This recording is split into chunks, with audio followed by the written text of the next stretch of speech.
Hello everyone, welcome back to my new blog. আমি আবার একটা পার্সেল ওপেন ব্লগ নিয়ে চলে এসেছি। তো এই পার্সেলের মধ্যে কি আছে সেটাই তো দেখাবো।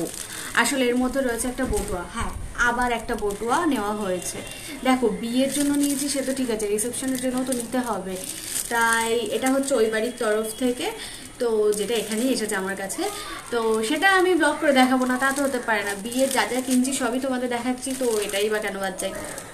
আর বিয়ের জন্য যে বটুয়াটা নিয়েছিলাম সেটাও তো দেখিয়েছি, তাই রিসেপশনে যে বটুয়াটা নিচ্ছি সেটাও তো দেখাতে হবে। তার জন্য আমি ব্লগটা নিয়ে চলে এসেছি। তাহলে চলো এটা ওপেন করে দেখা যাক বটুয়াটা কিরকম এসেছে। এটা আমি নিয়েছি আমার লেহেঙ্গার সাথে ম্যাচ করে। লেহেঙ্গাটা তো তোমরা দেখেইছো। তো লেহেঙ্গার সাথে ম্যাচ করে একটা বটুয়া অর্ডার দেওয়া হয়েছিল। এবার দেখতে হবে যে বটুয়াটা সামনে থেকে কিরকম দেখতে লাগছে, লেহেঙ্গার সাথে ম্যাচ হয় কিনা সেটাও দেখতে হবে। তো ভালোই দিয়েছে যা মনে হচ্ছে। তো এই যে বটুয়াটা দেখতেই পাচ্ছ, এটা হচ্ছে তোমার গোল্ডেন কালারের মধ্যে। গোল্ডেন, পুরো গোল্ডেন ঠিক নয়। বটুয়াটা চলো তোমাদেরকে খুলে একটু ভালো করে দেখিয়ে দিই। বিয়ের সব জিনিসই মোটামুটি তোমাদেরকে দেখাচ্ছি, তাই এই বটুয়াটাই বা কেন বাদ যায়। আর বিয়ের দিন যে বটুয়াটা নিয়েছি সেটাও তো তোমাদের দেখিয়েছি, তাই রিসেপশনের বটুয়াটাও দেখিয়ে দিলাম।